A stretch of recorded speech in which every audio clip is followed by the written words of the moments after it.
Well, good evening. I'm Major Larry White, Adjutant to Sheriff Owens. I'd like to welcome each and every one of you to the Cobb County Sheriff's Office second quarterly briefing. I'd like to extend a hearty welcome to those community partners that are watching us online. I'd like to give a special shout out to my children who should be doing homework but are probably watching Daddy right now. Hello. At this time, we'll have an opening prayer by Reverend Eldon Morrison. Immediately following, we'll ask that everyone stand for the Pledge of Allegiance being given by Deputy Shalat.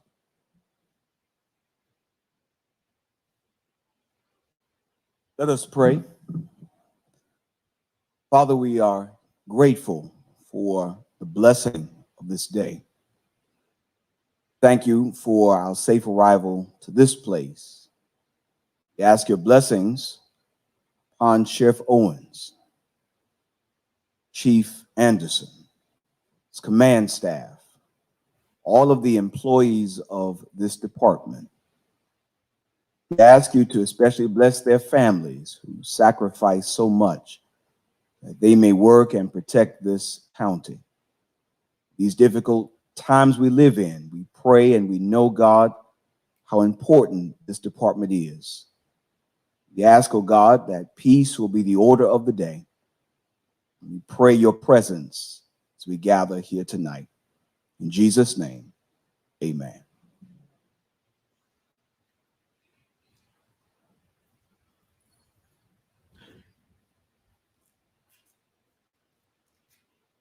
I pledge allegiance to the flag of the United States of America and to the republic for which it stands.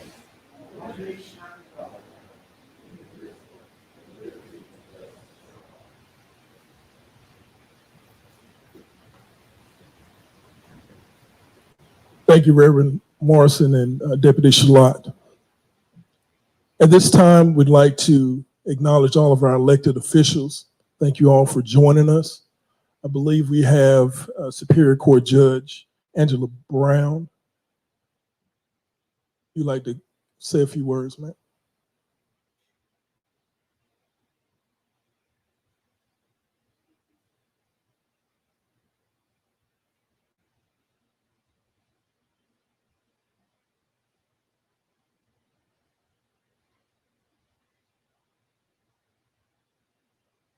Greetings to all, greetings to the sheriff and to the command staff, to the community partners, all who are present, and the deputies who comprise this department.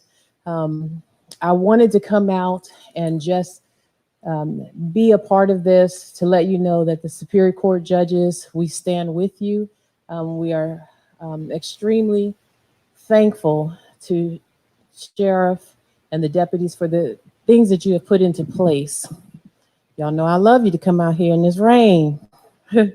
But I especially wanted to thank the deputies. As you know, the Superior Court judges, we went to a conference down in Jekyll Island where all of the judges were there. Cobb County has always been a leader in everything. And following that lead, the sheriff sent some deputies down to make sure that we were safe, that they were visible and some were invisible. But I wanted to come today to let you know that we really appreciated that. I had something personal that I dealt with, and the deputies were there to help me in that. I have the names because I want them to be recognized. It's Deputy Jason Roberts, Deputy Marshall Irwin, Deputy James Hughes, and Deputy Trent Smith, that we are so thankful for what you have done. And to all of the deputies, not just the court staff, but those that we see on the streets, it is not a small thing that we understand that you would give your life for us and for any of the individuals in Cobb County. That has always been a great thing, especially in COVID. I think we feel it even the more. And so I wanted to personally come and thank you, those deputies, for what you did for me, and for all of the deputies and the command staff for what you do every day. You don't always hear thank you. We sometimes walk right past you, but I wanted you to know that not just me, but the entire Superior Court bench thanks you for what you do every single day.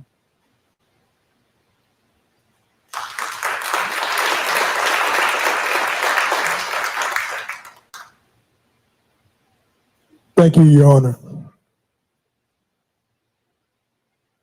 Since taking office on January 1st, 2021, it has been the goal of the sheriff and his staff to become the best sheriff's office in the state, possibly the nation. As a command staff, we wholeheartedly believe in this mission and are striving to attain this goal through innovation and out-of-the-box thinking. So sit back, get comfortable as we share with you some of the innovative things that we're doing to meet the needs of the community that we serve.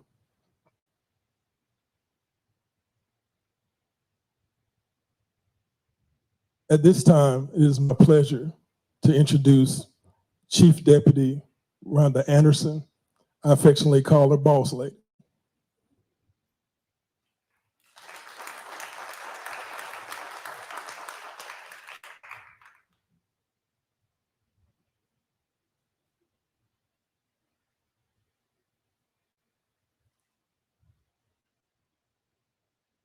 Good evening, everybody. Come on, liven up. Everybody good this evening? All right. I got my little notes here. I'm putting my little spectacles on so I can not mess up too bad. But I'm Chief Deputy Rhonda Anderson. I'm second in command to Sheriff Craig Owens. I oversee 2 of the 4 divisions in the sheriff's office. Assistant Chief Mike Register, who you'll hear from later, oversees the 2 remaining divisions of the sheriff's office. First of all, I want to publicly thank Sheriff Owens for having the confidence in me to make me his chief deputy. Thank you, Sheriff. This evening, I have the honor of introducing 2 colonels who report to me, Colonel David Gallman and Colonel Demetrius Atkins. Tonight, you will first hear from Colonel David Gallman, the commander of our Support Services Division. I'll call you up. He's in a rush to get up here. Let me tell him a little about you first. Colonel Gallman retired from Cobb County Police Department at the rank of captain. I met Colonel Gallman years ago through an organization called COPS, the Color of Public Safety, when he was with the police department. And we've had covered numerous events together over the years. Colonel Gallman and his support team play a very important role in our agency. Without their hard work and many important functions of the agency would not get completed. Like our staff wouldn't get paid. That'd be a different kind of riot at the jail. Second, Colonel Demetrius Atkins, better known to us as Pete. Commander Atkins started his law enforcement career in the County Sheriff's Office before he came over to the right side here, Cobb County. Colonel Atkins and I share alumni status. We both attended the University of West Georgia. Not at the same time. He's a little younger. Also, another smart person in this audience is the sheriff's better half. Sharon Owens is also a graduate of West Georgia. As many of you know, I was the first Black female deputy hired by Cobb County. Colonel Atkins was one of the first Black sergeants promoted in the sheriff's office, and he has risen to the rank of colonel under Sheriff Owens. The Detention Center is our largest division with the greatest amount of assigned personnel, building square footage, and addition inmate population to oversee. Colonel Atkins' energetic work ethic is instrumental in leading large workforce as we strive to deliver the best to our detainee population. Please join me in first welcoming Colonel David Dodd. Now you can.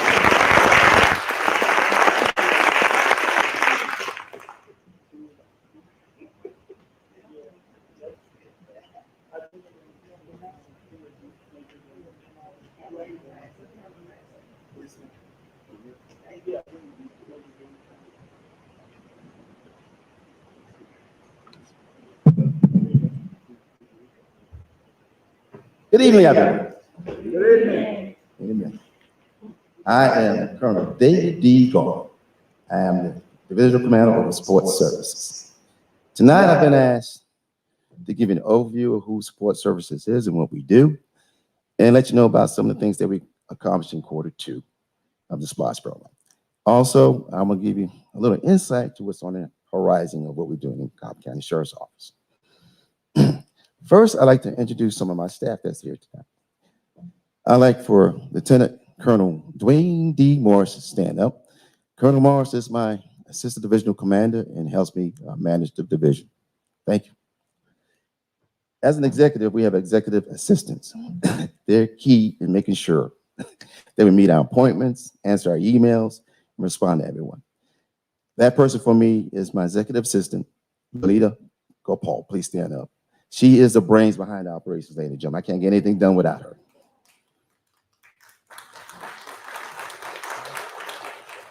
Thank you. Is there anybody else from Support Services here this evening? How about Miss Angela Pasquale stand up? That's my HR manager. Thank you.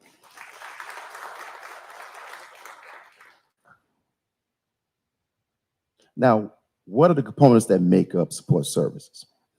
We have accounting, interior auditing, bonding administration, equipment procurement, and human resources. This makes up the Support Services division. We are what I like to call the heart and soul of the Cobb County Sheriff's Office. We do everything from purchasing tasers, making sure our employees are paid and receive the benefits that they're entitled to. Now let's talk about some personnel updates and some updates on audits and projects. It's my understanding during the second quarter of 2021, which is April, May, and June, we've had 1,624 people apply for the Cobb County Sheriff's Office. That's a lot of people. During that time, we hired 49 sworn deputies. We hired 16 civilian personnel, and we promoted 12 people. Folks, I'm gonna tell you, that's a lot of people in a 3-month period. I am privy to interviewing some of these people. And when you have some of these people tell you what your 5 core values are, which is commitment, innovation, service, partnership, and trust, they're getting his message, okay? They want to be part of something special that we're doing here in Cobb County Sheriff's Office. I mean, that's very powerful to hear that. Now, we also had 2 audits during this quarter. One audit was for financing, which is currently being done now, and I'll probably be able to report the findings of that in the third quarter report. During this quarter, we completed an audit on the jail, which will be discussed to you later on in this program. We also have 3 SPLOST projects and 2 special projects that were completed during this time. Now let's talk about the Q2 SPLOST projects. When we came into the office, we found out that the previous administration did not ask for a significant amount of money from the SPLOST program. Our sheriff met with the county commissioners and requested and received a significant amount of money for critical repairs and improvements for our agency. One of the improvements were improving the sidewalks and the stairwells. This will help our visitors and employees enter and exit our facility safely. Another priority that we did during this reporting period was we have our first indoor physical agility testing facility. This is mandated by the Georgia Post Council that we have this. Also, it's also mandated that each deputy complete and pass this physical agility test. If they don't, they cannot become deputies of the sheriff's office. Ladies and gentlemen, I tell you that when our deputies go through this physical agility test, you know, when they complete it and pass it, you know that they are physically fit to perform the duties of sheriff's deputies as in the sheriff's office. We converted an old dorm into our first physical agility testing facility. As you can see on the screen, we took an old dorm and transferred that into it. As you can see our motto on it: one team, one fight, one community. Our facility is so nice that we have opened it up to other partners in the local law enforcement to use the facility. Our next project that we completed, which was a priority, was we obtained a proper secure armory magazine. This houses our surplus and stockpile of ammunition that we have in the sheriff's office. I sadly have to report to you tonight that we did not have that when we first came into office. But I tell you today, right now, we procured the most updated armory magazine that you can have right now. And I tell you what, it's easier for you to break into Fort Knox and then get any of our ammunition today. One other thing that we upgrade in properties. Now, when you come to the jail, you will see that we have a security fence around the parking lot for our employees. We're open 24/7. So that means some employees are coming in during the nighttime and leaving during the nighttime. This makes them feel safer for coming to work. Now, let me talk about some technical updates that we made during this quarter. During the last reporting quarter, our sheriff highlighted his investment into procuring, tasers and body cameras for our deputies. Today, I can tell you right now, we have received the body cameras and the tasers for this agency. Right now, a policy has been made, and our employees are being trained as we deploy the equipment to them. During this time, this atmosphere, we need the proper tools and equipment to perform our duties. The body cameras helps us, keeps the sheriff's promise of being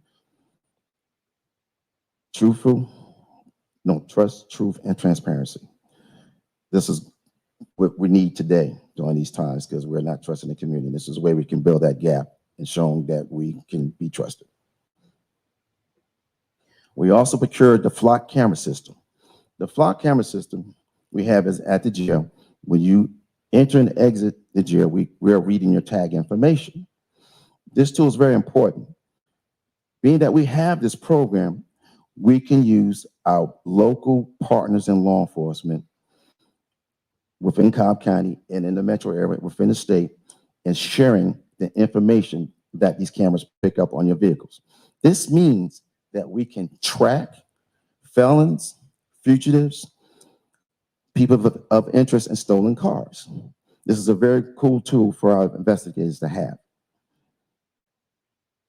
And just to let you know, we have hundreds of flock cameras in Cobb County alone. Now let's talk about what's on the horizon. One thing that we have on the horizon is a renovation of our headquarters at the square. I'm embarrassed to tell you that it never been renovated, and it looks pretty old. But another reason why we need to renovate it, this will help with our workflow and the productivity of our employees.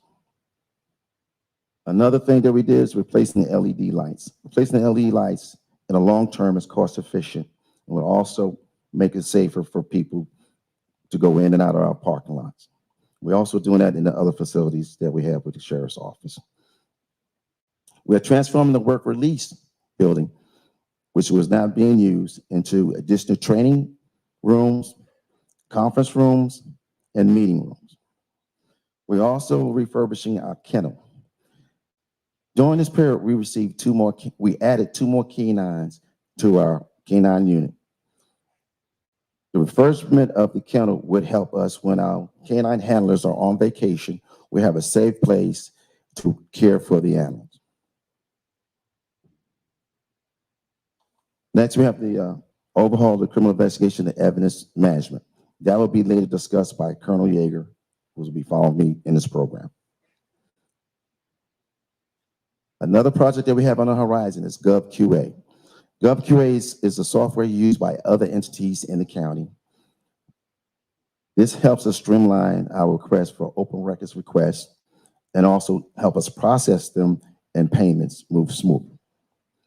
This is another thing, another tool that is used to keep our sheriff's promise being in trust, truth, and transparency.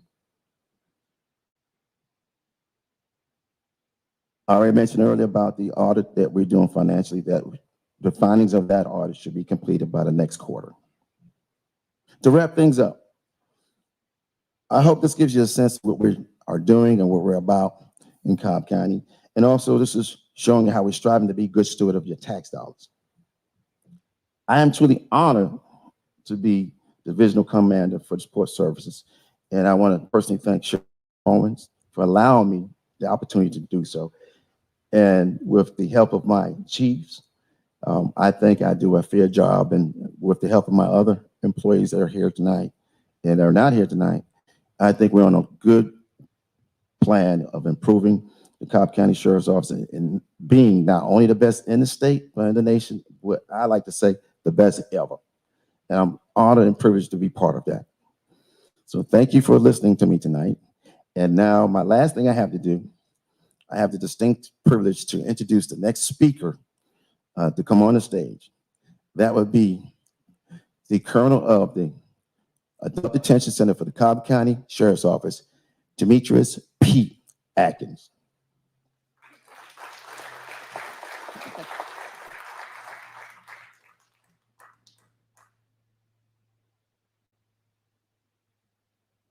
Good evening.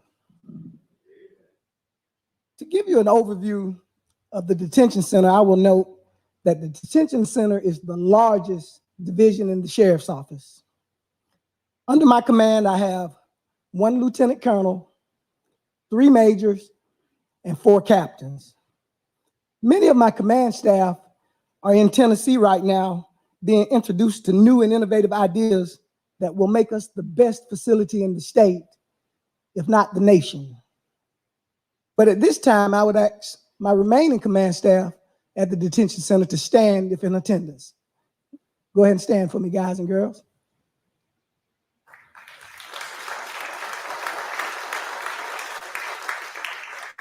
Together, we supervise over 400 sworn and civilian employees in a facility that is 11 acres under roof and the capacity to hold 3,200 inmates. You may be seated, command staff. Next, I would like to highlight some of the second quarter priorities. And I say, as the entire country, COVID-19 is still at the forefront of our consideration. We continue to take COVID-19 seriously. Some of the precautions that we've taken are that before a person is booked into our facility, we have our medical personnel screen them to see if the arrestee has been exposed to COVID or has COVID-related symptoms. We also conduct COVID-19 rapid tests prior to admission. After it has been determined that the individual is not going to bond out, we put the detainees in a transition pod and monitor them for 14 days to see if anyone starts to develop symptoms. Anyone who starts to develop symptoms or test positive is put into a separate area. Detainees in our facility can also request to be tested or vaccinated at any time. But not just waiting for the detainees to request to be vaccinated, we've conducted 2 mass vaccination clinics by an outside vendor and are working on our 3rd. If you don't think so, I'm here to tell you the Delta variant is real. We went from 0 cases in our jail to 80 in a short period of time. If you have a friend or a loved one in the detention center, please encourage them to allow us to vaccinate them for their protection. I would also like to take time to talk about various safety and security and operational updates that we've put into place under Sheriff Owens. One of the most important tasks I have as a jail commander is making sure contraband does not come into the jail. Starting the 1st of August, we deployed a piece of technology called the Tech 84. With this piece of equipment, everyone who comes into the jail will be scanned for contraband. When I say everyone, I mean detainees, lawyers, and employees as well. The Tech 84 is a similar piece of equipment to the scanner that you go through at the airport. Like Sheriff Owen said, trust but verify. This is an important change that shows we prioritize the safety of the detainees in our facility, as well as our employees. Sheriff Owen has not only upgraded the technology in the jail, starting in Q1 and ending in Q2, he brought back the rank of captains. Captains represent an extra layer of management, which gives us additional manpower and leadership at the jail. Continuing the discussion of operational updates, Sheriff Owen has also mandated that our personnel is well trained. Our management staff is now required to get management training in line with their respective ranks. And the remainder of the personnel is also being strongly encouraged to sign up for classes to advance their employment opportunities and to better serve the agency and the community. Having a more trained staff gives us greater situational awareness and is critical to improving how we serve the community. Dignity, respect, and personal improvement. It is not only what we want for our personnel, but also under Sheriff Owens, there's also a concentrated effort to adopt programs that will change the narrative and change the lives of our detainees. Tonight, I will highlight 3 key programs. The first being the compliance dorm. This is a special section of the detention center for detainees who are, for a lack of a better word, good kids. We also have some of our military veterans housed in this area in order to bring them back to the right side. This area is an opportunity to recognize those detainees that have followed all the facility rules and personnel directives, and also gives us a chance to instill some core values. As the jail commander, I have no problem in telling you that many of the people who walk through the doors of our jail have no business being there. Many need to be in a mental health facility where they can receive comprehensive mental health treatment. We house many individuals that have been diagnosed with schizophrenia or bipolar disorder, or they come to us on drugs and need to be in some type of treatment center.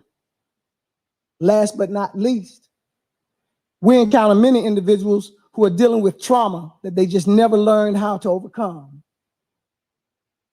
When the sheriff first took office, he tasked us with increasing the detainees' access to mental health professionals at the detention center. We are proud to announce that pending funding, the sheriff's office will offer 24-hour access to mental health. This has never been done in our jail before. Never.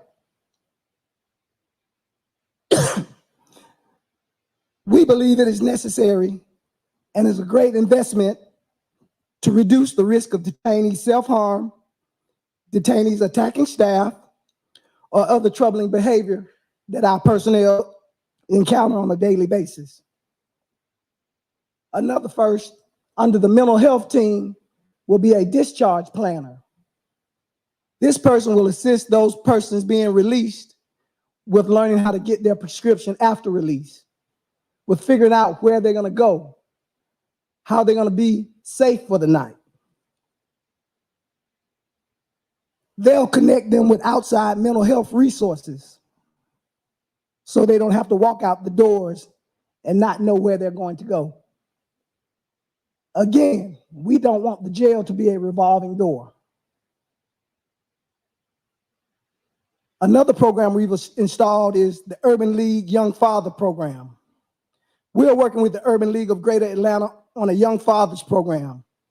This is funded through the U.S. Department of Justice and is an effort to help young fathers who are currently or have been locked up. They learn about parenting, how to handle their emotions, and preparing them for finding a good job upon release. 3 young men in our facility will graduate tomorrow, and we have 5 more waiting to join the program. We're proud to be working with the Urban League to help return these young men to a better life. To wrap up, the detention center is the main responsibility of the sheriff's office. It is an area where we made significant investments over the past 6 months. You'll hear later in the program from the outside company who recently audited our operation. And I'm personally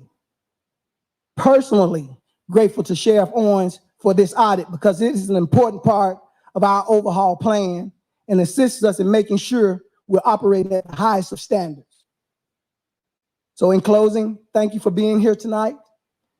And thank you to those tuning in online. And I will be followed by Assistant Chief Register.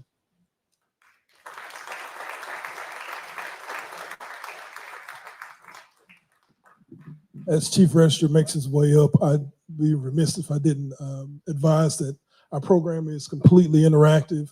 Those of you that are watching online, please drop any questions that you may have in the comment section. Those here in attendance, if you would email us at media@cobbsheriff.org with any questions that you may have as well. Chief Register. Thanks, Major. Thanks, Colonel. What a lot of great information. My name is Mike Register. I'm the Assistant Chief here at the agency. And let me again welcome each and every one of you here tonight, but also I want to say thank you. Thank you for being here. And also thank you for the partnership that's needed to make Cobb County a much safer and productive community. I think we should give all of ourselves a hand. Let's do it. You know, I have the distinct honor of introducing 2 of my team members, but before I get to that, I'd like to talk about a couple of other departments that are very important. You know, Sheriff Owens, we talk about police reform across the nation. And Sheriff Owens understands that there's a few things that have to be included with any type of discussion on police reform. One is hiring. You got to hire the right people. After you hire that right person, you've got to give them the correct training. The training needed for them to operate and understand how to engage with the community and to serve the community, and also accountability. And that accountability starts with the sheriff and it goes down to our newest employee. And the glue that holds all that together is the leadership. And man, I'm so honored and proud to be working with such great leaders in this department. But when we look about, but when we examine hiring, training, and accountability, there's 3 distinct departments here that help us do that. The first is our community engagement unit. Community engagement unit is the conduit from the sheriff's department to the community. These young men and women, they're out there working most days, evenings, nights, and the weekends, engaging with the community, letting the community know we care, and strengthening, hopefully, the partnership with the community. And I like, it is led by Major Steve Gaynor, and I like for Major Gaynor to stand with all the community engagement personnel. If you'll stand, please.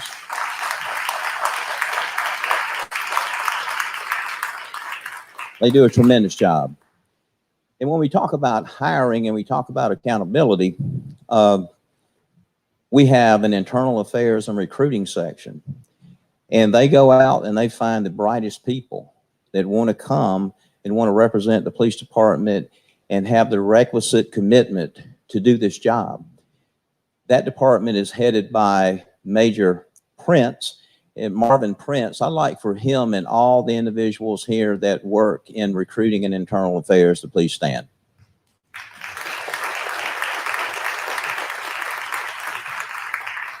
And last, but certainly not least, training. Training is so important. Training to recruit and training at every echelon of the command. And I think Major Butch Brown is here, and anybody else that is under, who is within the training realm. Could I get you to stand, please? Thank you. Those three departments do a tremendous job and work very hard. Now, introduction. I'm going to introduce two colonels. I have known each one of these men for a number of years. Not only are they great leaders, but they have a tremendous amount of law enforcement experience. And man, what a great dedication they have to not only this department, but this community. And it's an honor for me to even be part of their team. The first person is Colonel Nathaniel Nations. Colonel Nations is our field operations commander. And you'll see when he comes up that it's really the uniform branch, but it also is responsible for the protection of the courts, serving civil papers, our tactical response. There's a lot that goes on in field operations, and he does a tremendous job overseeing that and taking it to the next level. The other colonel is Colonel Eric Yeager. Colonel Eric Yeager, he oversees our criminal investigations division, and again, he does a tremendous job there.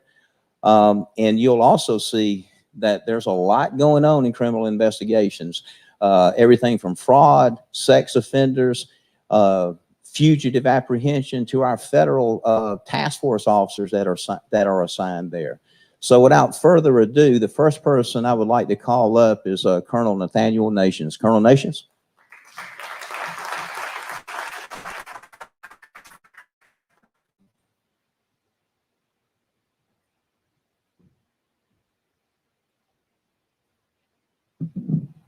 Good evening. Did Judge Brown sneak out on us? I wanted to personally thank her for her comments earlier. I think she did. I'm Colonel Nation. I'm the division commander over operations, and I would like to recognize my leadership. Lieutenant Colonel Ryan Mayling is my second in command, could not be here tonight, but I would like for Major Rick Petrie, the Major of Court Security, please stand. Major Mike Williams over Uniform Field Operations and is also our SWAT commander. Thank you.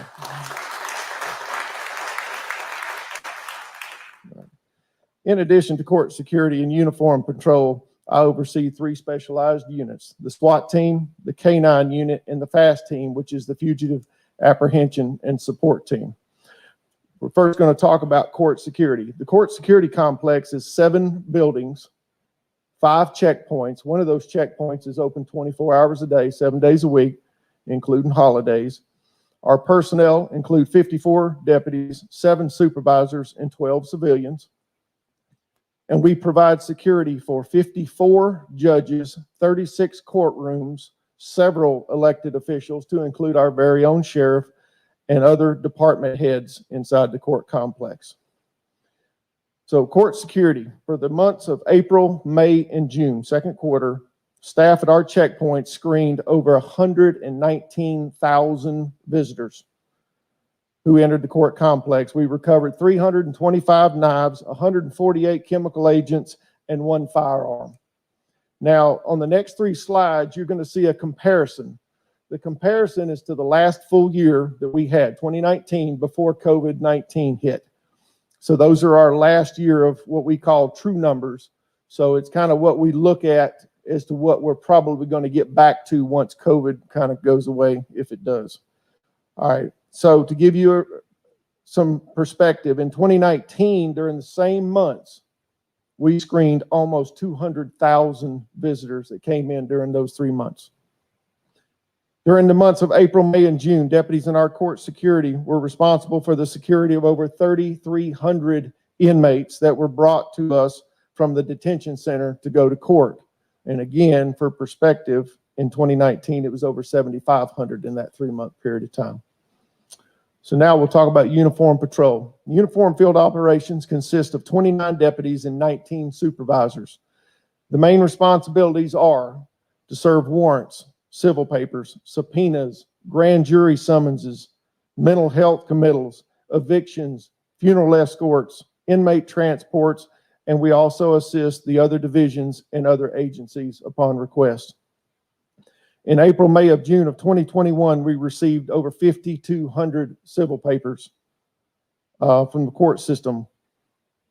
During the same months, we cleared over 4,300 civil papers by either serving the person, the business, or determining that the person was no longer at the address that was listed to us. Also, in the months of April, May, and June of this year, we received over 5,200 arrest warrants and cleared over 4,600 arrest warrants. In addition to serving civil papers and arrest warrants, Uniform Patrol is tasked with providing mental health transports and overseeing evictions. Mental health committals and probate orders often require a deputy to go to the home of an individual and transport them to a mental health hospital or an emergency receiving facility. So in the months of April, May, and June, deputies transported 44 individuals for a mental health evaluation. And if you look at the perspective from 2019, we transported 90. Evictions, this is the big bad word. This is the one that everybody sees us on TV doing evictions. Oh, it's the sheriff's office. We're the one putting people's stuff out on the curb. And just to kind of put that in perspective, the sheriff's office does not physically remove items from a residence or a business. Our role is to oversee the eviction companies, provide security, and keep the process peaceful. The eviction writ is an order signed by a judge after an eviction hearing. The sheriff's office is responsible for working with the plaintiff to schedule these evictions. Just so you know, evictions are now scheduled 9 weeks out, which means all the evictions that we have so far take us out 9 weeks. So if we receive any evictions today, they were scheduled out past 9 weeks, just to give you some perspective. In April, May, and June of this year, we served 98 evictions. And as you can see in perspective, from 2019, during the same period of time, we served 540 evictions. On August 3rd of this month, the CDC issued another temporary halt in residential evictions in communities with substantial or high-level community transmission of COVID-19 to prevent the further spread of COVID. And of course, it lasts for 2 months. It expires on October 3rd. But things that need to be noted. You can still, under this order, you can still be served with an eviction notice. I want to repeat that. You can still be served with an eviction notice. If you are served with a notice, you are required to respond to that notice within 7 calendar days. You will also be required to appear in court for any scheduled hearings in reference to that. On the CDC order does not apply to commercial evictions. We have never stopped through the entire COVID pandemic. We've never stopped doing commercial evictions.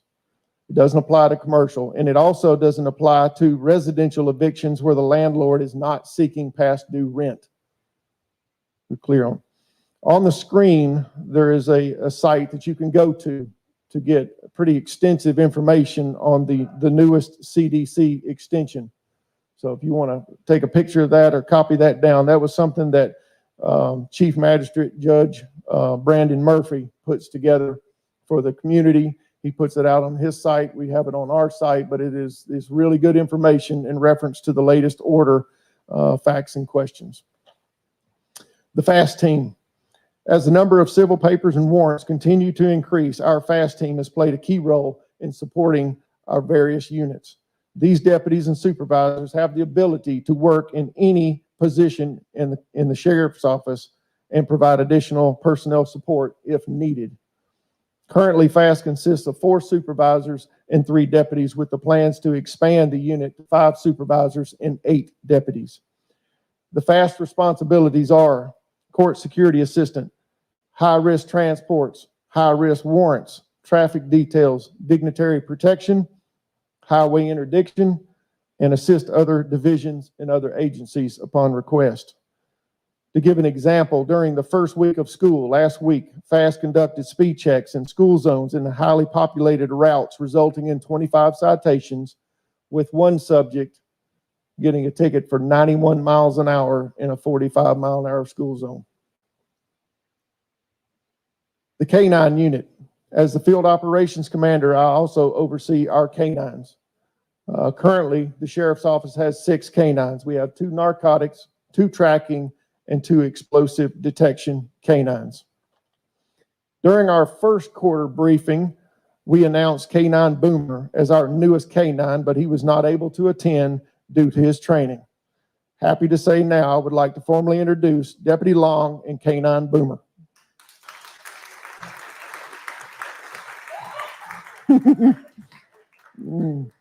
Boomer is trained as an explosive order detection K-9. Deputy Long and K-9 Boomer were certified on April 30th by the United States Police K-9 Association after completing a 160-hour handler certification course. On June 4th, they received their certification through the Georgia Emergency Management and Homeland Security Agency after they completed a 200-hour explosive K-9 school. He's telling me to hurry up. Deputy Long and K-9 Boomer will use their training to perform routine checks of the court complex, provide security checks for events like the Atlanta Braves before games, and to assist other agencies upon request. Thank you. All right.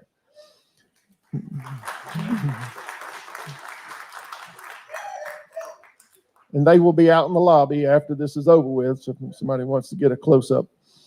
All right, to wrap up, our field operations supports all divisions in the agency, and we work hand in hand with Criminal Investigations Division to provide uniform support, transports, and assistance from FAST when needed. Thank you for your time, and next up, you will hear from Colonel Eric Yeager, who is the commander over the Criminal Investigations Divisions. Thank you.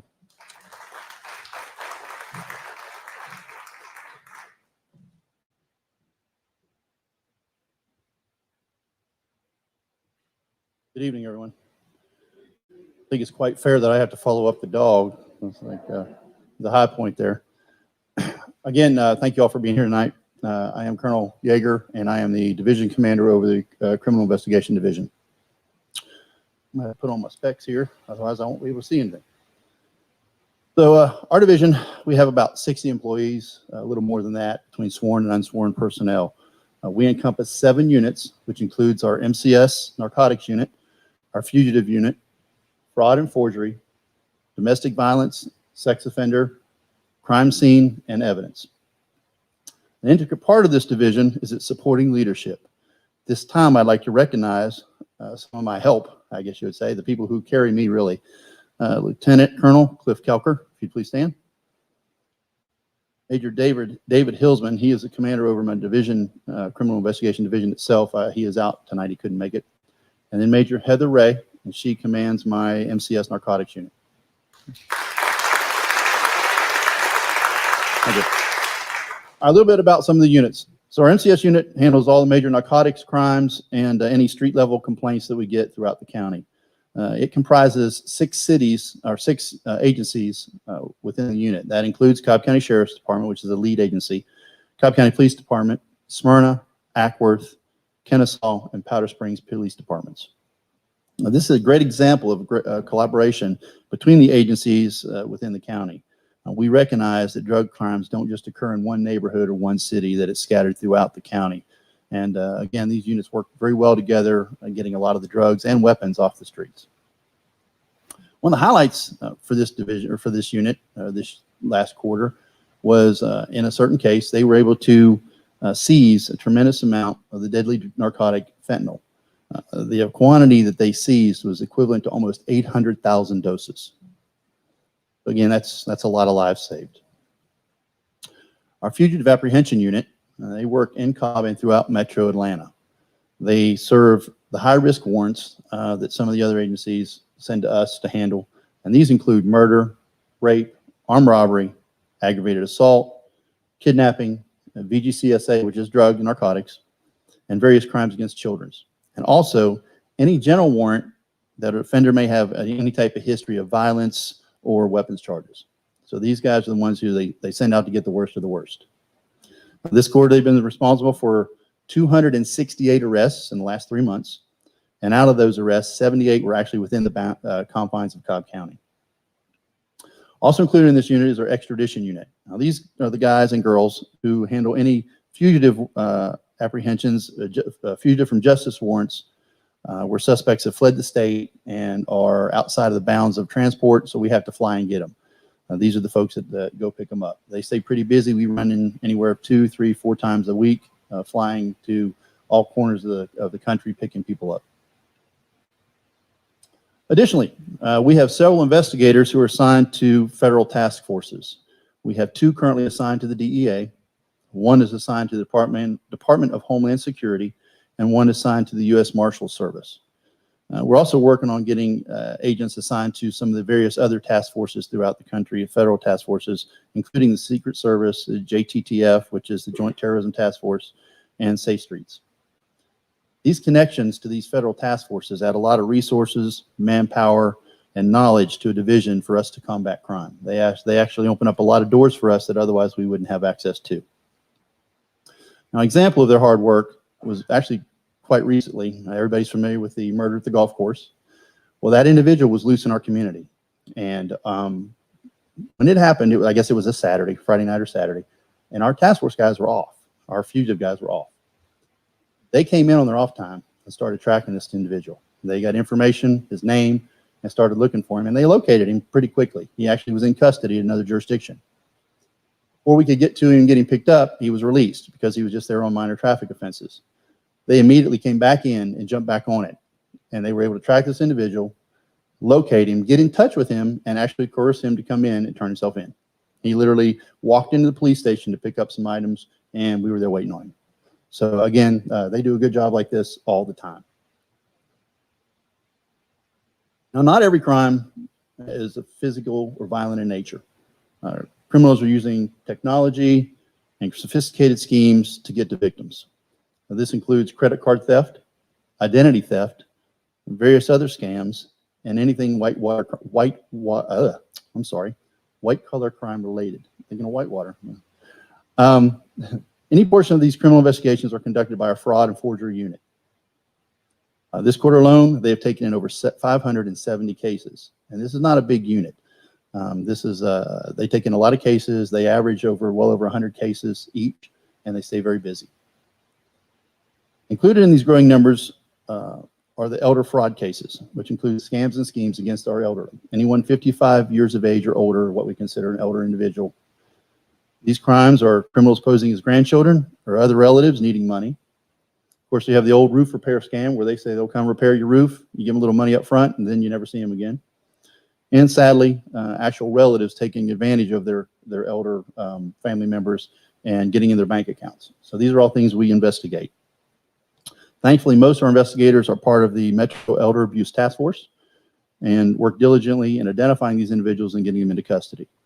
Now, on the screen, you'll see a phone number and an email address. If you have any concerns, whether related to yourself or one of your family members, and feel that you need to get in touch with us or our fraud unit, please copy these down and give us a call or send us an email, and we will look into it as quickly as possible. So additionally, we have domestic violence. Now, this unit, they don't do domestic violence investigations per se. Most of those are handled by the Cobb County Police Department or other municipalities within the county. What the Cobb County Sheriff's Department does is they conduct a follow-up and locate and arrest the offenders when it's applicable, such as on a domestic when they flee and Cobb PD shows up, takes a report and drops a warrant. We're the ones to go find them because domestic violence is pretty bad, and we want to make sure they're in custody. We don't want them running around or going back and getting back to the victims. Additionally, they serve temporary protection orders, which are issued by the courts. This past quarter, they had 558 temporary protective orders issued to them to serve, and they also made 143 domestic violence arrests in 3 months. So they stay pretty busy. Another portion is our sex offender. The sex offender unit is responsible for keeping track of all registered sex offenders residing within Cobb County. Now, last statistics of this past month currently show 608 registered sex offenders in the confines of Cobb County. Now, state law requires we check on these individuals once a year. Well, that doesn't seem like a lot. So Cobb County Sheriff's Office mandates that we do it 4 times a year. Basically, every quarter, we send someone out and we'll check on these sex offenders, make sure they're where they're supposed to be and reporting like they're supposed to. Well, that equates to about 2,400 touches every year that we have to get in touch with these folks. So you can imagine it's quite time consuming, and these deputies that are assigned to this unit work diligently to make sure that they keep tabs on all of these individuals. Again, on the bottom of this screen here, I think there's a phone number and email address. If you have any concerns, the email address can actually link you to how to find out where all these sex offenders that are registered in the county live. So you'll know if one's in your neighborhood. Okay. Now, our crime scene unit, it comprises of all unsworn or non-sworn personnel. Their job is to photograph, record, collect, process, and preserve evidentiary materials from any incident scene. They assist all local law enforcement agencies within Cobb County and several surrounding jurisdictions in crime scene investigations and retrieval of evidence. Additionally, our crime scene personnel assist the Criminal Investigation Unit Division with any investigation that may result from the Cobb County Detention Center. On the horizon in the next few weeks, we'll be moving forward with getting our crime scene investigation unit into a new facility right here on the jail property. It will have new and upgraded equipment and give them better access and better availability to go out and do more for the other jurisdictions and ourselves. Our goal is to create the lead crime scene unit for this county and one of the top crime scene investigation units in the metro area. Now, last but not least is our evidence unit. Now, evidence is just what it says. They collect, they hold, and categorize, document, and store all evidentiary materials retrieved from throughout the agency. We're currently moving this unit into a new location that will better equip them to handle current and future needs of the department. The new facility will meet the national standard for evidence retention. This is an important component of the CALEA accreditation process and reaching Sheriff Owen's goal of attaining a Triple Crown rated sheriff's office. In conclusion, this office is dedicated to the public safety and well-being. The members of this division are professionals who receive the training and knowledge necessary to stay up to date on the new schemes and techniques utilized by the criminal elements of the society. We want to arm you, the public, with the information needed to help prevent these crimes from occurring in the first place. But if and when these crimes occur, we want you to know what to do and who to contact in the event that you are a victim of a crime. So we're here for you, and please, please do not hesitate to reach out to us at any time. Thank you.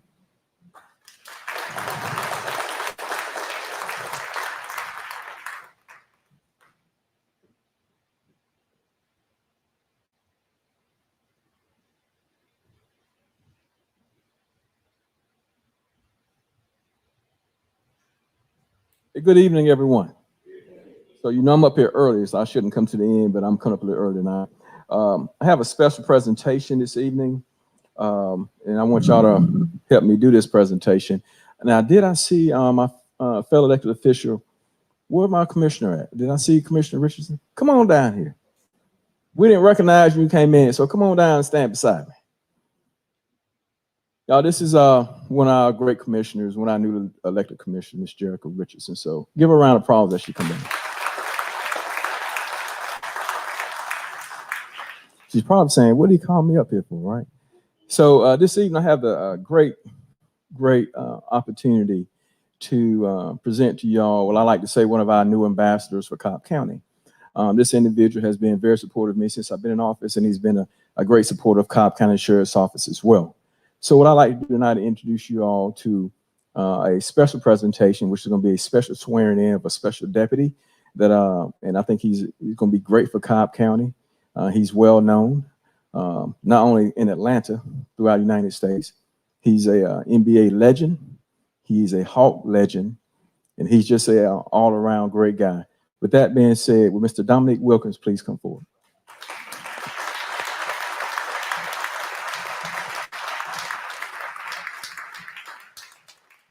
Now, I got you up with our great commissioner as we do this presentation. And as y'all can see how small I am standing beside him, right? So what we're going to do tonight, Neek, is this. We're going to swear you in as a special deputy. We have some credentials for you.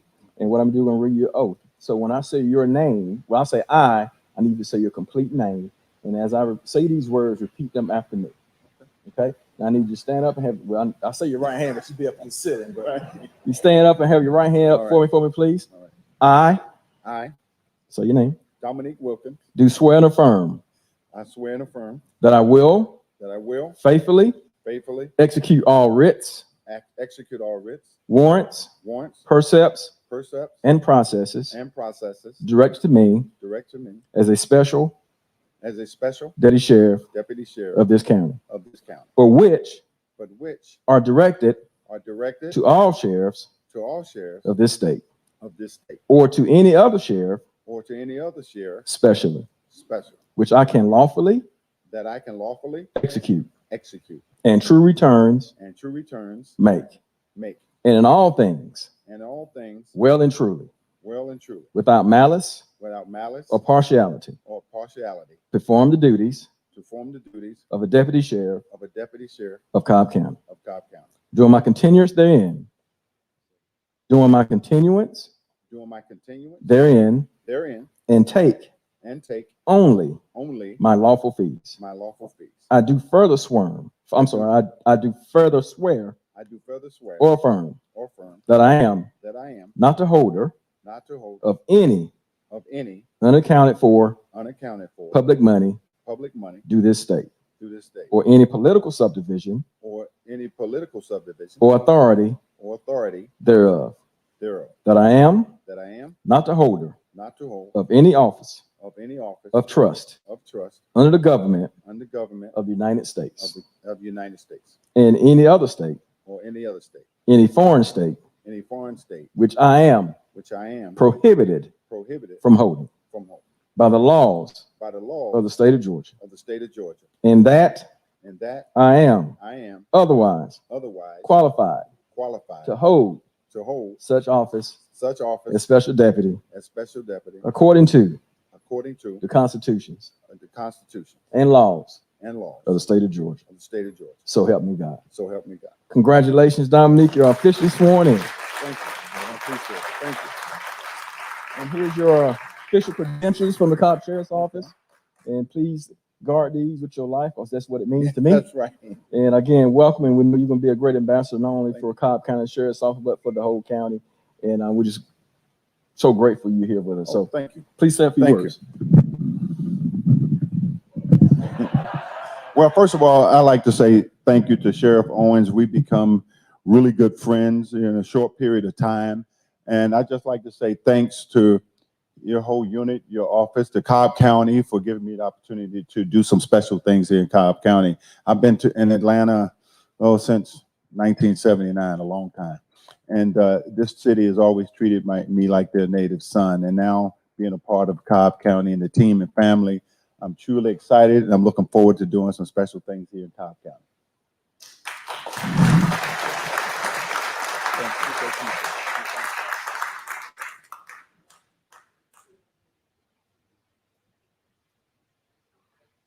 All right, so since I kind of got everybody off strip with that, I'm gonna go sit back down and let them continue on. But Commissioner, before you leave, we didn't get an opportunity to properly welcome you this evening, so I apologize. So I didn't see you because I was praying when you came in. So if anything you'd like to say to everyone, please, if you like.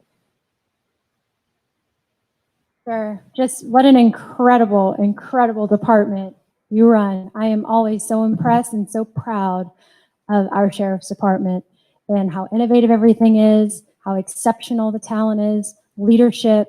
It's all of the wonderful qualities that I think embody the essence of what Cobb County is. So let the show continue. Let me not hold it up.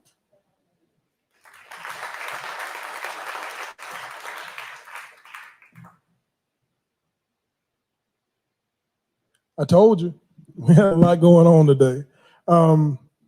Just a few housekeeping things here to remind everyone. Everyone here inside the facility, we are asking that you please mask up. If you are without a mask, we do have those available for you. But we ask that you please help us out with that. And moving right along, we will at this point have Mr. Jack Ryan join us on stage here.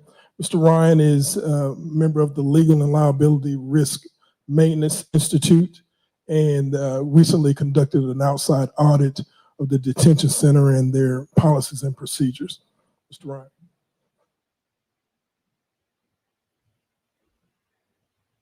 Hey, good evening, everybody. Sheriff, I noticed you didn't mention that Dominique played up in Boston there for about 4 or 5 years either. So if you get the accent, I'm from Providence, Rhode Island, which is not too far from Boston, and was a big fan. So I thought I'd mention that. Hey, I thought first I'd talk a little bit about the process and how we got here to Cobb County and overall what, how we do these things. I get involved many years ago in doing audits of law enforcement agencies, both the road operation, the jail operation. And generally, those audits were the result of problems. So in other words, an agency would have a big problem, and then somebody would ask us to come in and take a look and try to help them avoid a future problem. I can tell you that one of the first ones I did was up in St. Croix, Wisconsin, after they paid a multi-million-dollar verdict out in a lawsuit related to the jail.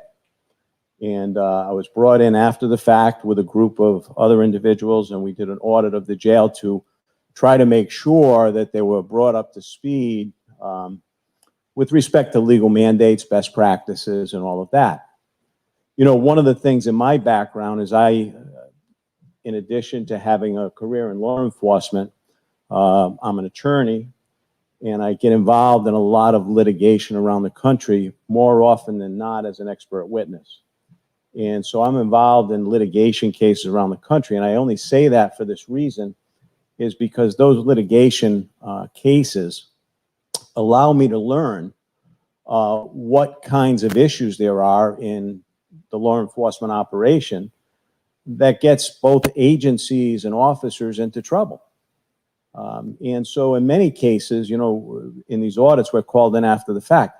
I really love to do an audit that doesn't come on the heels of a major problem.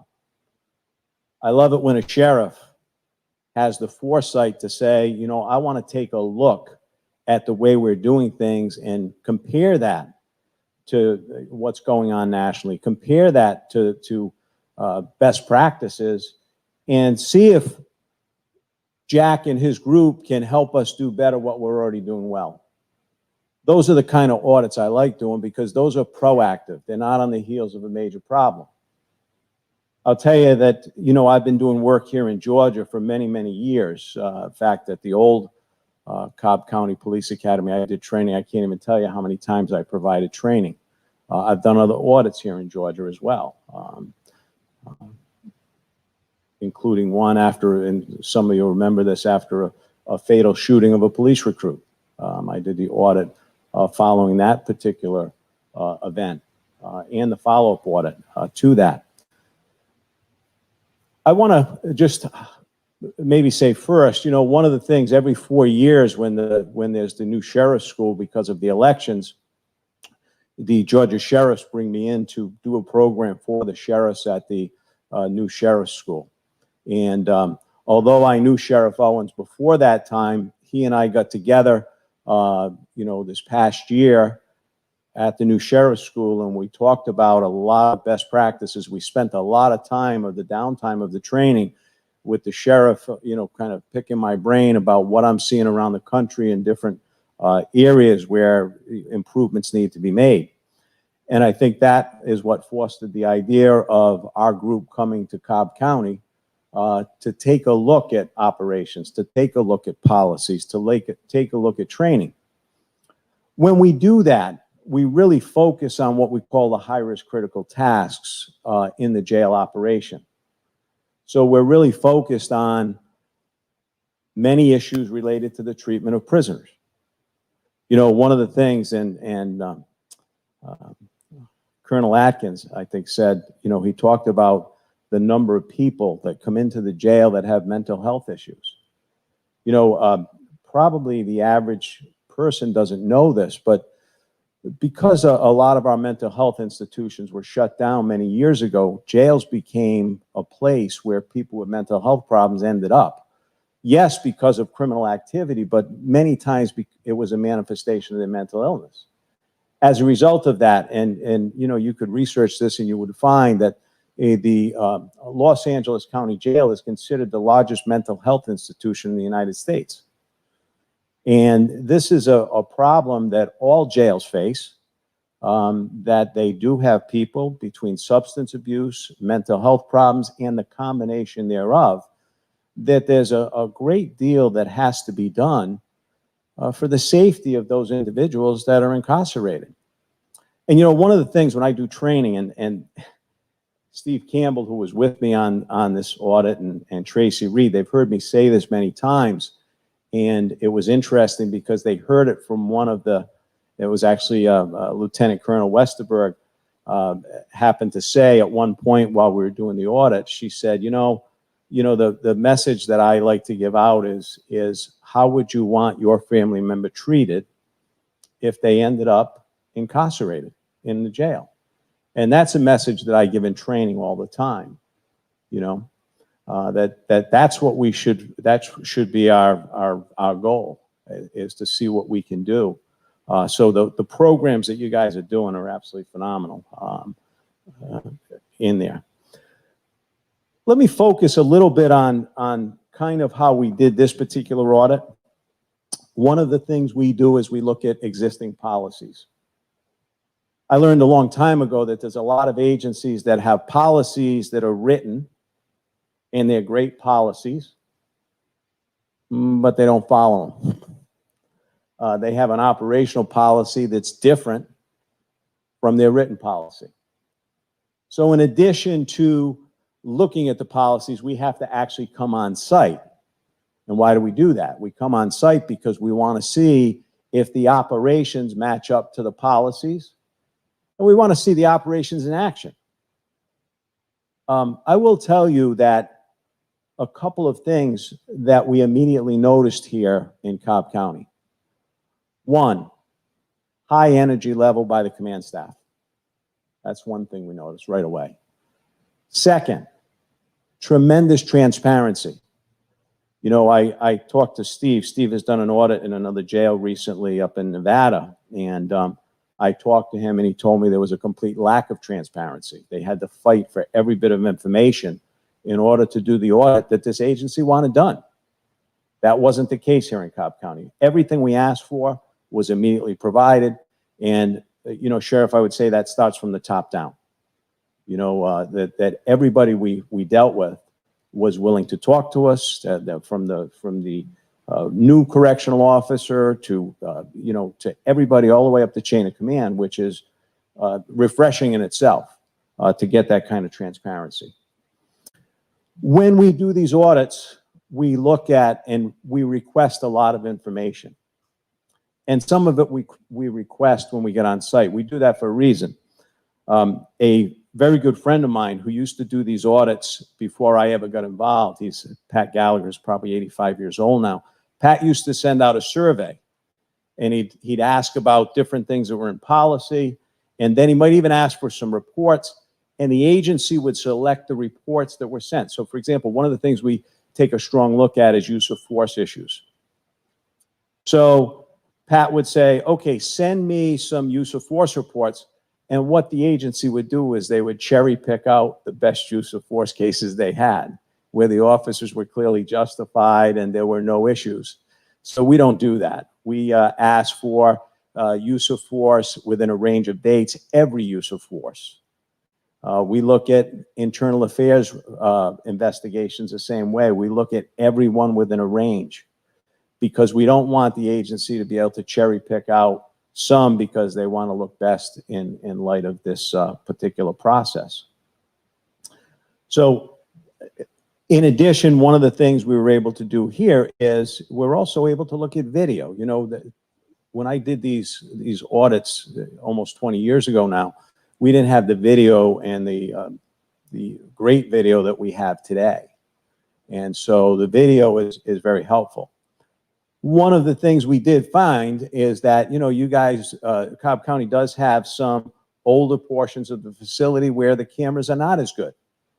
And so that would be a recommendation to update. But one of the things we're really encouraged by is the body camera issue. And I'll tell you, the body camera issue was interesting to me for this reason. Many times when a sheriff or a chief introduces body-worn cameras, there's pushback from employees. We found just the opposite here.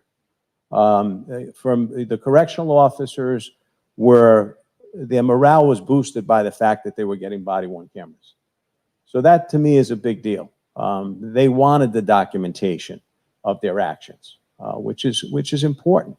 And it's important, as was said before, and I think it was the colonel from Support Services. You know, it's the transparency that the sheriff is seeking to provide, and the documentation is an important piece.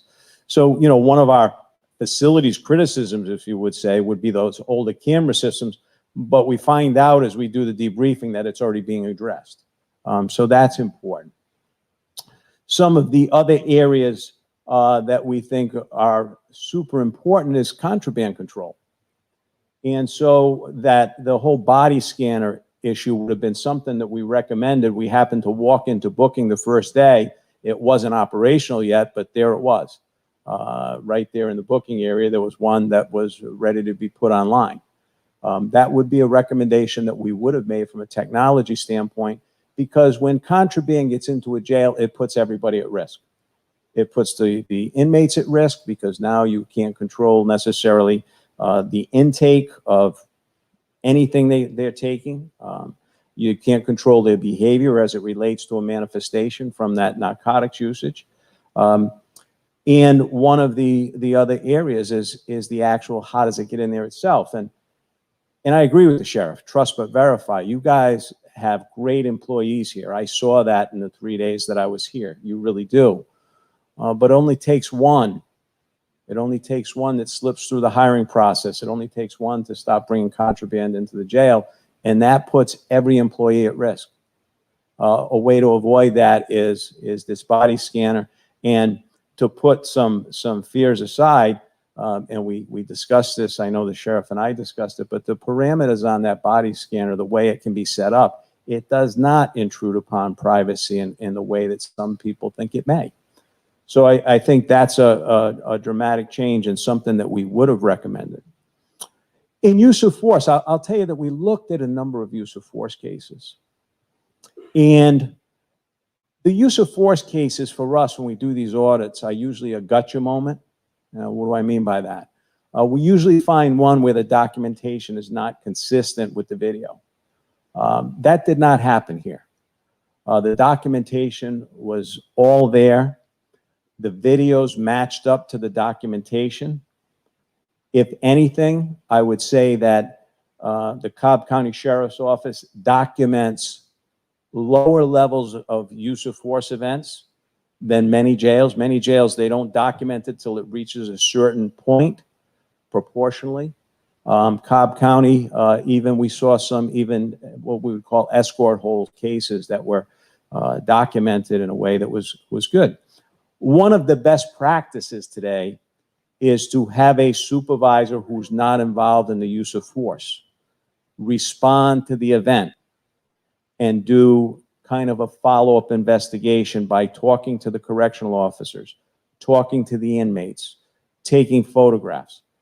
We saw that under the current policy, a supervisor does sign off, but currently they were not doing this kind of narrative investigation, and we think that's important. So that's one of the recommendations we made. Hey, one of the major cases, just to tell you a quick story and then tie it into a lot of these issues. It's got to be about 2 years ago now, I would guess, but I happened to be at my niece's wedding up in Foxwoods, and I get a call from an attorney out in the West Coast because they have a jail case and Lester Holt wants to interview him. You can imagine it's probably a bad case, right? And what I learned over the next several days was that the insurance folks wanted me to assist this lawyer in making any determination if this was defensible at all, which took me about 12 seconds to say it was not. And then they wanted me to help him negotiate a reasonable settlement over this death that occurred in the jail. As part of that settlement, one of the things that I put in was that the jail needed to have an audit. Now, I didn't suggest that we would be the ones that did it, but then they asked if we would. I did not do it myself since I was involved in the litigation piece, but I sent Steve Campbell to do that. But I do want to mention this case because this can tell you how bad it can get. And be thankful that you don't have this kind of problem, but it does relate to some of our recommendations. A young lady who had moved out of state had gotten a traffic ticket in one of the major cities in that state, and she hadn't paid the traffic ticket. So now there was a warrant. She came back for a reunion, family reunion. She's driving through a county, and she gets knocked off for speeding, and they determine she's got this warrant, and they take her to the jail. Now, one of the most important things that happen at a jail is what happens when that person comes through the door, and that's the screening process. And so they do the screening process, and initially she says that she's got no physical disabilities, no medical issues, and she doesn't take drugs. However, when she realizes that she's going to be locked up, she says, "Hey, I lied to you. I lied to you. One, I take drugs every day. And two, I have seizures." Believe it or not, the booking officer told her that there's a button on the wall in each of the cells, and if she were to have a seizure, she should just push the button and he would come and help her. If you can imagine that. Hey, the mom started calling the sheriff's office and speaking with a supervisor at the jail, and the jail supervisor told her that they had the best medical care possible. They had no full-time medical care. In fact, they had a doctor that periodically visited, and when I say periodically, it was like every other week. They had no nursing staff. They did have a hospital almost directly across the street. Hey, the jail staff, over a period of days, watched this young woman deteriorate.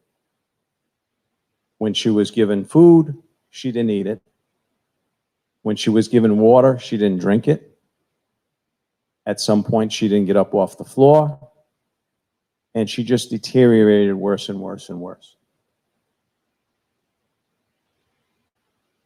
And so, as a result of that, ultimately she passed away. And it made national news. And there was a large settlement paid, and there was an audit done. I tell you that to start here. One, when Steve Campbell went up to do the audit, he called me and he said, "Hey, Jack, the sheriff is not interested in the jail." Thankfully, you have a sheriff that's interested in the jail. Otherwise, I wouldn't even be here. So that's number one. Number two, and I know, Sheriff, because you and I discussed it, you have a huge budget for medical, mental health, dental. I mean, you have the equivalent of, and Steve Campbell compared it to a small emergency room in that jail. And I will tell you, it's a hectic place. I forget the number, I don't have it committed to memory, but there were just a number of people, I think maybe as many as 24 people in that infirmary on the day that we went in there. And it's dramatic. It's dramatic. So I know it's a huge budget issue, but it's a sign of recognition of what's important. It really is. It's a recognition of what's important. One of the other gotcha moments, and I'll tie this into the medical piece in a second, but one of the other gotcha moments that we have is we pull random video of officers doing cell checks, because cell checks are important, particularly when you have prisoners who may be under close observation or at risk. So we don't pull video from like 11 o'clock in the morning. We pull video from like 3 o'clock in the morning.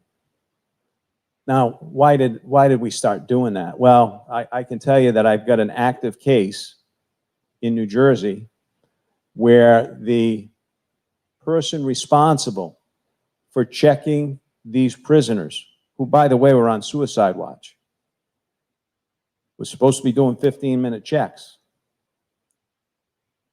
At the end of the day, admitted that they came into work at 12:30 a.m., or they came in at midnight, they did one check at 12:30 a.m., and they never went back to the prisoners until 5:30 in the morning because they fell asleep.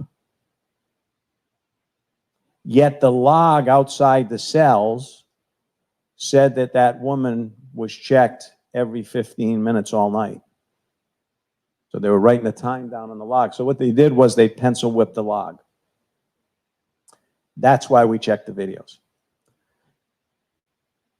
I will tell you, Sheriff, no gotcha moments. Staff diligently checking the prisoners, making sure that there's signs of life. That's good stuff. But a recommendation that we make is that your officers are the eyes and the ears for the medical people and the mental health people. These people are under close observation. So we want them to be more like the nurse that comes in and reports the condition. So a little log that says, okay, food was served, they didn't eat their food. Hey, I walked by, there's signs of life, but there's vomit on the floor. You know, hey, went by and the water that we served earlier, they're not drinking any water. Because that way, when the medical staff goes to review that person later, they have a better sense, not just that the officer saw. And I'll tell you, this is going above and beyond what a lot of jails do. But I know that's where you want to be. I know that's where you want to be. And I know that's where staff wants to be. I guess in closing, you know, we covered a wide variety of areas. I will tell you that one of the areas we want to see is the correctional officers maybe a little more training on recognizing the medical issues. And that will help them with this kind of logging as well. So, because they do become the eyes and the ears. And by the way, in the cases, and I've got a lot of them, in the cases, when something bad happens, the medical staff, and again, I'm just saying this is happening in case, I'm not going to say it's going to happen here, but the medical staff points and says, well, you know, we only saw this person at 9 o'clock in the morning. I mean, the correctional officers saw this person every half hour all day or every 15 minutes all day. Why didn't they report back to us? Because we didn't know that there was this deterioration. So we want to make sure that those kinds of things happen. And I think you've got this medical staff that can do this kind of training. I just close with this, you know, and this to me tells the level of the way that prisoners are being treated in the Cobb County Jail, because they're being treated well by the staff. And I know that not just from looking at video and all of that, but on the last day we were here, there was a gentleman that was taking action in a cell that was going to be harmful to himself, banging his head on the wall and all of that. And officers had to go in and put him in a restraint chair. And we put a lot of time in looking at the restraint chair because in a lot of jails, that's a huge problem. Your folks are having medical people look at them. That's phenomenal stuff. They're doing this stuff the way it's supposed to be done.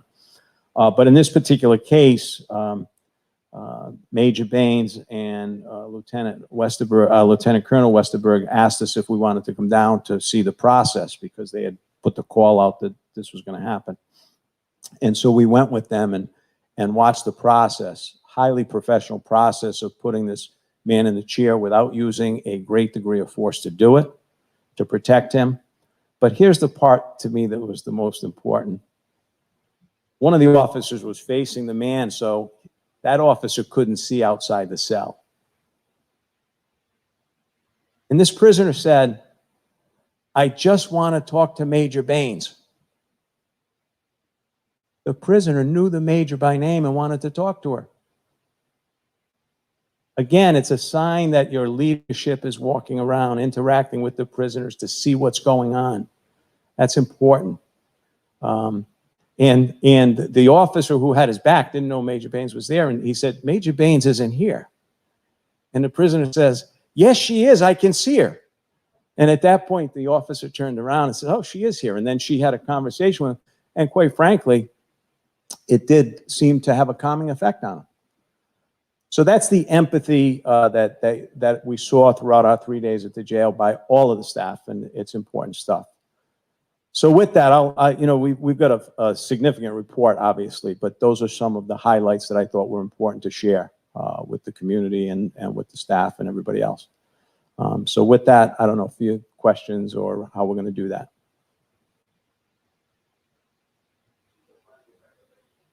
Okay.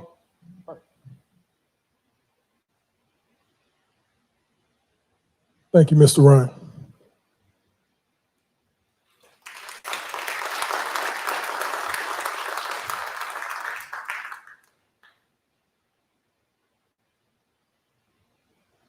Quite a bit of encouraging information there. At this time, it's my distinct pleasure to introduce your sheriff, Craig D. Owens, Sr.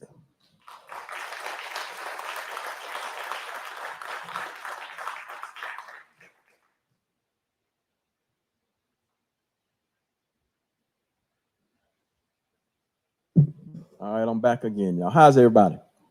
What I'm gonna try to do is speed this up so we can get to the meat of it, so we can get finished. But I do want to allow us to have some time for questions at the end for Jack Ryan and some of the staff if you have questions. So I'm gonna try to get through this as quick as I possibly can. But before I go on, I just wanted to make sure, again, thank you, Mr. Ryan, and your team for doing this audit for us. We really appreciate it. And we have started implementing some of the recommended changes that he sent to us earlier. So we have implemented some of those changes already, and we continue to work on those to make sure we can improve. But first and foremost, let me tell you this. I think I have one of the best command staffs around. So I want to tell you all in these white shirts here today, thank you. Thank you for doing an excellent job for the first 6 months. I expect nothing but more excellence from you. I'm going to keep you to that. I'm going to push you hard. You know, I took 8 days off, y'all, so I can recharge my battery. So I'm about fired up today. So I'm back for the first time 8 days. So I got recharged. So they're going to be recharged as well. But thank y'all so very much for being an excellent staff. I sincerely appreciate it, and keep doing the excellent work that you're doing. There's just a few items I want to clarify before we move on. And I think I just want to be remiss if I did not let everyone know that we did have an unfortunate loss in our family. Deputy Flowers passed away back on July the 2nd. It was a traumatic time for our whole organization. He leaves, also, unfortunately, his wife recently passed as well.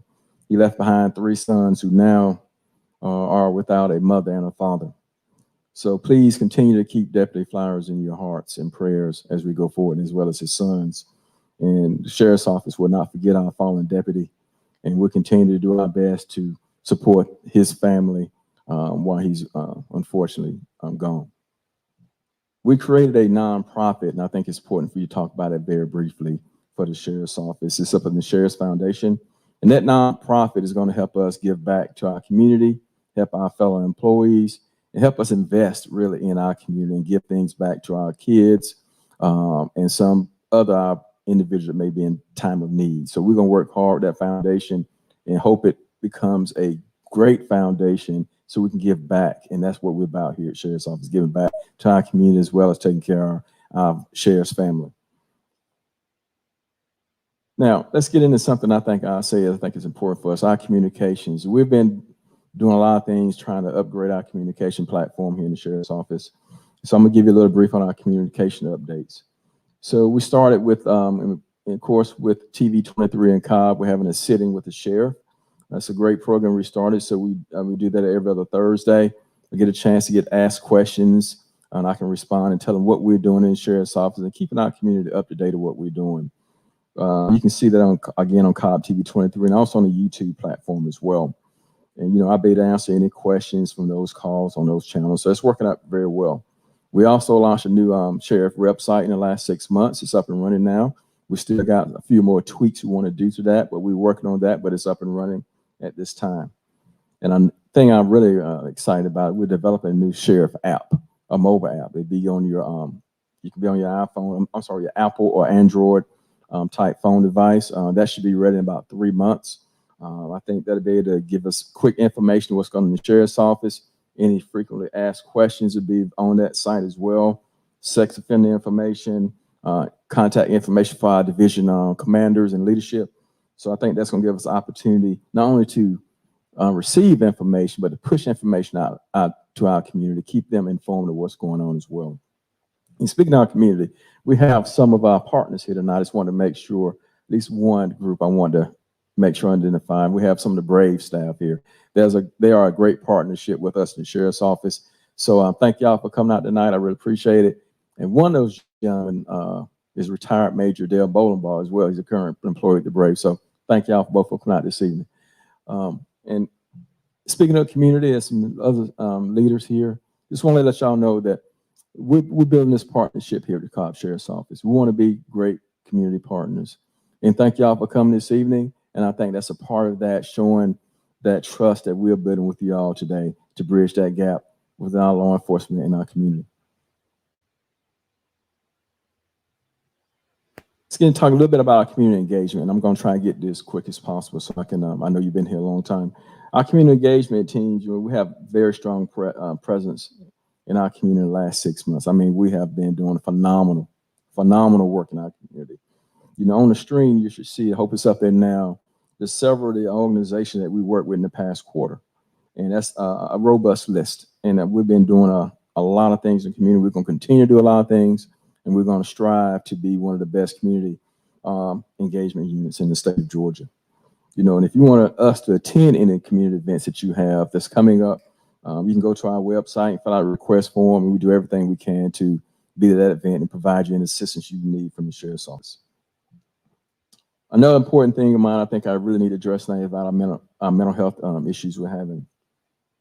You heard Colonel Atkins speak about our mental health issues inside our facility. Now, I'm spearheading the effort along with our commissioner. I think Commissioner Richardson's still here. And with their support, we'll be one of the first around the Metro Atlanta area to have a 24-hour mental health facility in our jail, which I think is critically important. Unfortunately, several of our mental health facilities throughout the state has closed for various reasons. The state decided to close those institutions. And now, it's just as Jack stated, as Colonel Atkins stated, a lot of those individuals ended up in our jail. We are not a mental health institution, but we get a lot of those individuals there. So I think it's for me to do the best I can to give them the best possible care. We need to try to have enough staff that can treat these individuals and give them the proper care they need while they're in our facility. So we're looking for having a 24-hour mental health facility in our county, in our jail. And I think that's just the right thing to do, because unfortunately we do have a large population of individuals who have mental health problems in our facility, just like every other facility in the Metro Atlanta area as well. During the last quarter, or the last 6 months, rather, I would like to say, we had 2 unfortunate incidents in our facility. We had 2 deaths. One was characterized as suicide, and the other one has not been characterized yet from the ME's office, and they're still working that. But we're very truthful and transparent in those instances. We have GBI come in and work both of them, and I feel very good about the response will be forthcoming as the final indications come back from those authorities. One thing you continue to hear me talk about, and I say it to my staff, and especially my jail staff, is we got to come up with more alternative ways to deal with people being incarcerated. Jail is not the place for everybody. Whether they have mental health issues, different minor violations, we got to find another way to get them some other support services they need, because sometimes jail is just not the place they need to be. So we're trying to work on things to find those individuals other avenues so they can get the help they really need. And that's something our staff, I'm charging them with today and in the future. Let's find out innovative ways, and well, if my community can help me with that, let's find some ways to get these individuals the help they need versus them coming to our facility. As a community, and as I state, we have to identify, we've identified the problem. Now help me find a solution. Everyone can blame the sheriff for everything happening in jail, but some of these problems is not a sheriff problem. Some of these problems are a community problem that we need to, be able to solve together. It's not one man's or one woman problem to fix. It's us as a community together to fix these problems. So if we come together as a community, put our heads together, I think we should be able to find some good solutions to some of these issues we're having, not only in Cobb County Jail, but throughout jails, throughout the Metro Atlanta area as well. So with that, as I wrap this up, and I'm sorry I was trying to go quick, but I think it was necessary. What we're going to do at this point, I want to bring all my 4 division commanders back up, as well as Mr. Jack Ryan. And at this point, we'll be able to open up for some questions and or answer sessions, and then we're ready to wrap up for the evening.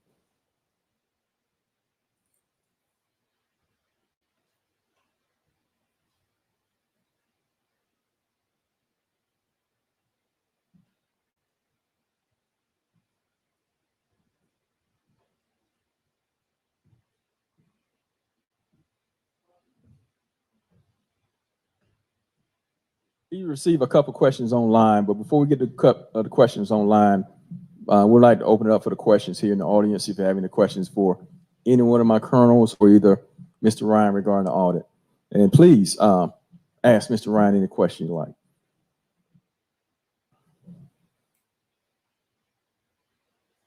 Yes, ma'am.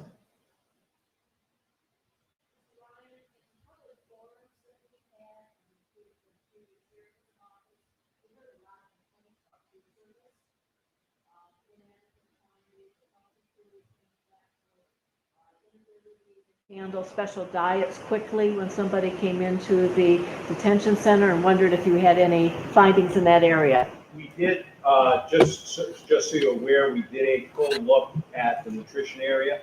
I think we did make a couple of suggestions. Can you go to the mic? Microphone. Can you go to the mic? We did look at that area. I think some changes had been made, but we did do a thorough inspection of that area, and that's all included in the final report. So yes.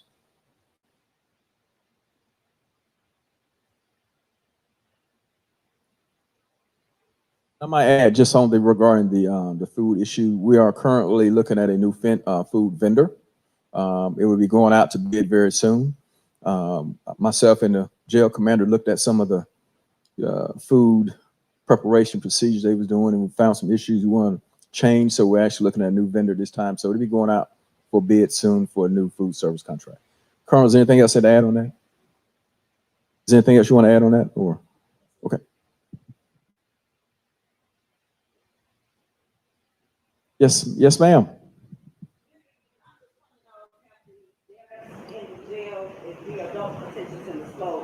I haven't heard anything about it, but I just want to know from the inside out. Well, we've had two deaths since I've taken office. One was a suicide, which I mentioned earlier, and the other one has not been determined by the medical examiner the exact cause as of yet. We're waiting for the final causation to come back from him.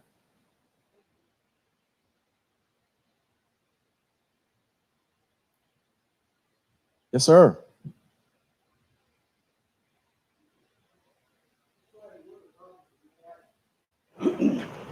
In the past, I don't know how it compares to other facilities.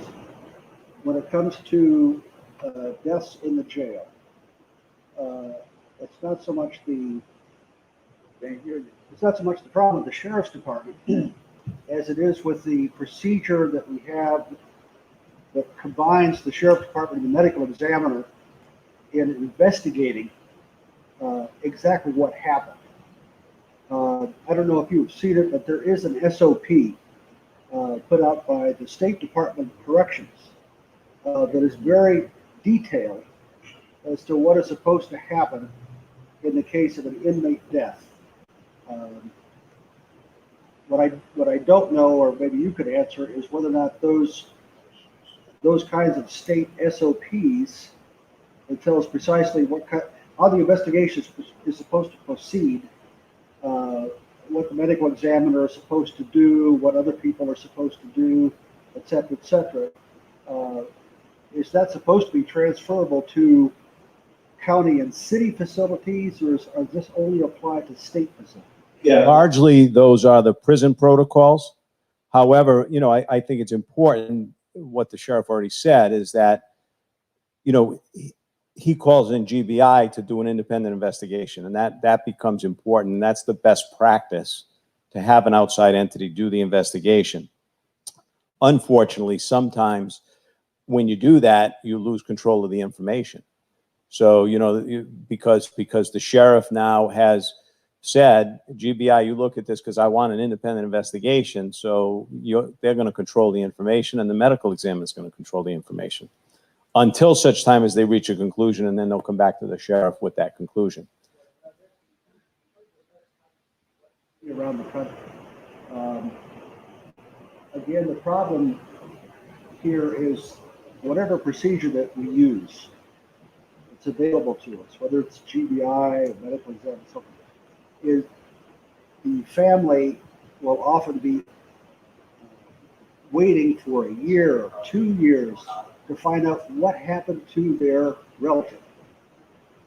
That's a common problem, but again, and I hate to repeat the same thing, but in order to have an independent entity do it, that falls outside the control of the sheriff, right? And you understand that, obviously you understand that. So, you know, should it take that long? In my opinion, no. But this is not the first case where I've seen that, or the first time I've seen that kind of complaint. I mean, I've looked at cases that they're sitting back and the poor sheriff is saying, please release the information. And there's no release of the information because the sheriff is trying to be transparent. And so it does become a problem. But in order to have the independent investigation, you've got to stand back and let them do their job. And hopefully they do it quickly and get the information to the family so the family can understand what happened. Sir. I just wanted to congratulate everyone on all of your progress. I've been looking at the website for a couple of years now here and there, and even the website, it looks a lot different than the last quarter. It's a lot more easier to navigate. But I did have a question regarding the website. If there are organizations who want to look at the demographics of the population inside the jail, you can only see them only up to 30 days prior to the current date. And I was wondering if there was a way to look at the demographics and just information about all the inmates of other months, for example, like May, or if you had to file a request through what was provided on one of the slides. Yeah, unfortunately, normally you have to file a request. I don't think my IT guy is still here. Is Mr. Hughes still here? Okay. Yeah, normally you have to file a request, but that is a good thing we can look into, maybe making a slight change and see if we can expand that to give you that capability you're asking for. Any other questions? Come on now, you got to hit Mr. Ryan with something else. All right, so he's going to go to a couple of online questions and then we'll wrap it up. Okay, from online, one question is, what surprised you about the audit results? One of the, I guess, the biggest surprises, and this is a positive one, is that we didn't find any of the gotcha stuff. The person not doing the proper checks, a use of force that did not match up. You know, there were a couple of issues that we looked at, but quite frankly, they related to COVID issues. So for example, you know, in the classification piece, we want to make sure that people are classified so that the vulnerable are not put in with predators. And that classification piece is being done, but because of some of these COVID protocols, they may be together in those dormitories for a short period of time before they go to a general population. But that was a COVID-related issue. So, you know, some of those were kind of surprising to us, that some of those things happened and how they related back to COVID, quite frankly.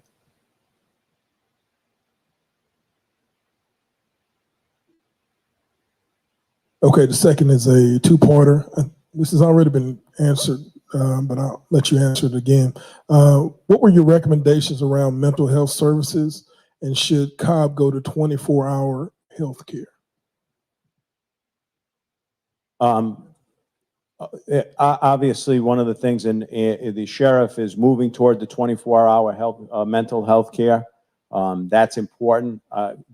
There is already 24-hour mental health screening and close observation of people that are showing signs of mental health. But in addition to that, to add the professional resources 24/7 is significant. So I think that's important.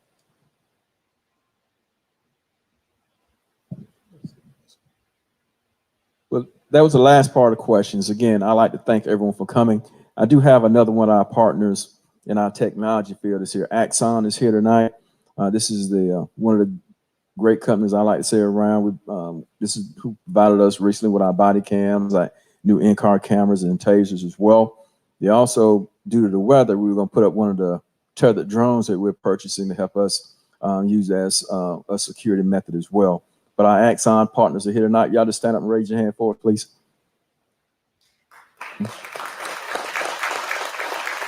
Thank you. And again, in closing, it is indeed an honor to be your sheriff. I am so humble. I think I have one of the best jobs in the state of Georgia, and I'm surrounded by some of the best people. I have an outstanding chief deputy, outstanding assistant chief, and 4 outstanding colonels, and all of my employees, I like to say, is outstanding. So thank y'all for everything you do. I know I am not the easiest person to work with or work for, because I know I'm demanding. And that probably comes from my military experience, but I do demand a lot. But y'all have came through up to this point for the first 6 months. As I told everybody before when we first started this, this is not a sprint. This is a marathon. So we're gonna take our time and get there. We're gonna do it right.